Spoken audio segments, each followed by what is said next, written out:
The endangered crane. The Grucus americano, better known as whooping crane, is the tallest North American bird. It is an endangered crane species named for its whooping sound. Along with the sandhill crane, it is one of the only two crane species found in North America. The whooping crane's lifespan is estimated to be 22 to 24 years in the wild. After being pushed to the brink of extinction by unregulated hunting and loss of habitat, there were just 21 wild whooping cranes by the end of 1941. The whooping crane is one of the oldest birds on Earth. Fossils dating back 3.5 million years are identical to the modern whooper. This magnificent bird, which survived millions of years of planetary change, became gravely endangered after only a few hundred years of European settlement in North America. That's right. Being very large birds, whooping cranes need very large places to live.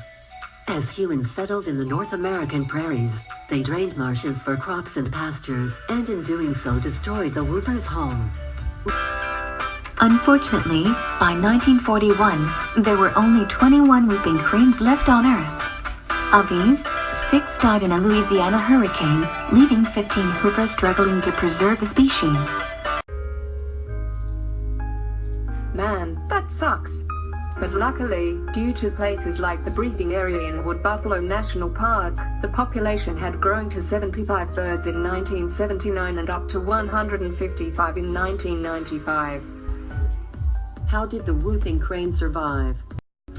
Well, whooping cranes are protected in Canada and the US under the Migratory Bird Convention Act.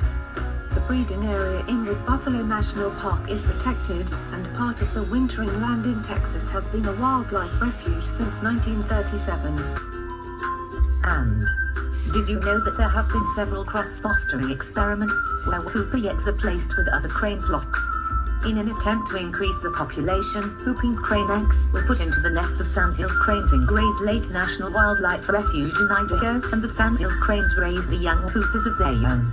Unfortunately, the whoopers thus raised had difficulty breeding with other whooping cranes, and so that practice has been stopped. I read online that the original flocks of whooping cranes nest in Wood Buffalo National Park, located on the Alberta Northwest Territories border, and then migrate 2,500 miles to the Aransas National Wildlife Refuge when winter approaches. Yes, that's true, but the route the cranes travel on is very hazardous. To help with this, an Ontario-based Operation Migration uses ultralight aircrafts to guide whooping cranes from Wisconsin to new wintering areas in the United States. In the 2000s, there were a total of 51 nesting pairs of cranes, with 9 pairs that successfully arrived on the wintering grounds with a single young each. In 2006 and 7, the Wood Buffalo Arizana's population numbered 237 whooping cranes, including 45 chicks. Both numbers were recorded highs. That winter, there were 353 whoopers in the wild and 145 birds in captivity for a total of world population of 498 whooping cranes. Yay!